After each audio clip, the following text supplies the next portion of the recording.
샬롬 반갑습니다. 한 가지 질문을 드리겠습니다. 다윗은 이새의 몇 번째 아들일까요? 정답은 막내입니다. 사무엘서에 보면 다윗은 이새의 8번째 막내 아들입니다. 반면에 역대기서를 보면 다윗은 이새의 7번째 막내 아들입니다. 다윗은 이새의 몇 번째 막내 아들일까요? 역사라고 하면 단순히 사실을 기록한 것이고 사실이 곧 진짜다라고 생각을 합니다. 그러나 사실에는 두 가지가 있습니다. 하나는 객관적인 사실이고 다른 하나는 해석된 사실입니다. 역사라는 것은 모든 객관적인 사실을 다 기록하는 것이 아닙니다. 수많은 객관적인 사실들 가운데서 의미 있는 사실들을 기록합니다. 이것을 해석된 사실이라 부릅니다. 호메로스라고 하는 역사가는 트로이 목마 사건을 역사로 기록하면서 신화와 연결해서 기록을 합니다.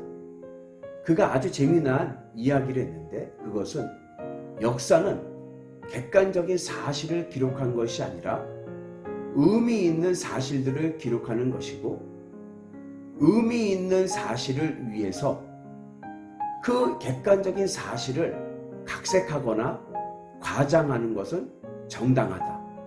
그리고 이렇게 역사의 의미를 부각시키는 것이 곧 진실이다라고 이야기를 했습니다.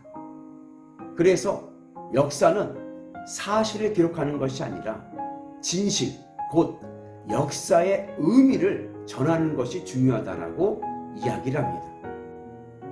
물론 헤로도투스라고 하는 역사가는 역사는 사실만을 기록해야 된다라고 주장하지만 그 역시 페르시아 전쟁의 역사를 기록하면서 많은 신화와 많은 주변적인 이야기들을 연결시키면서 역사가 사실보다는 그 사실이 담고 있는 의미를 전달하는 것이 중요하다는 것을 인정합니다.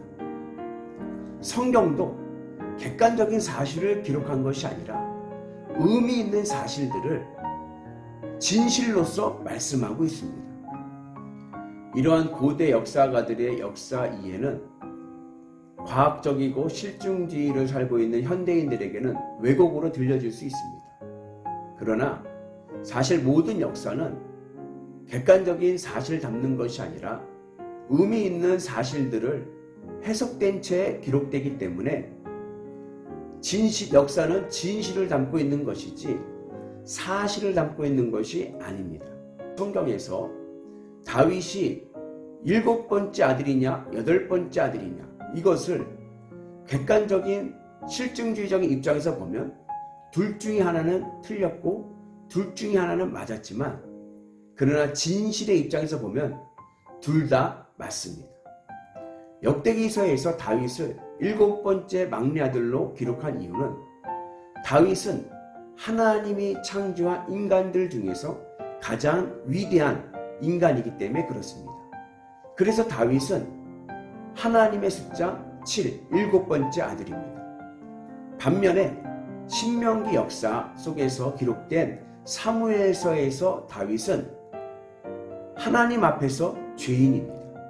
그러기에 아무리 다윗이 위대한 왕이라 하더라도 그는 7을 벗어난 8, 죄인입니다. 이러한 역사적인 의미 속에서 기록되었기 때문에 역대기서에서의 다윗의 7번째 아들과 사무엘서에서 기록된 다윗의 8번째 아들은 모두 진실을 말하고 있는 것입니다.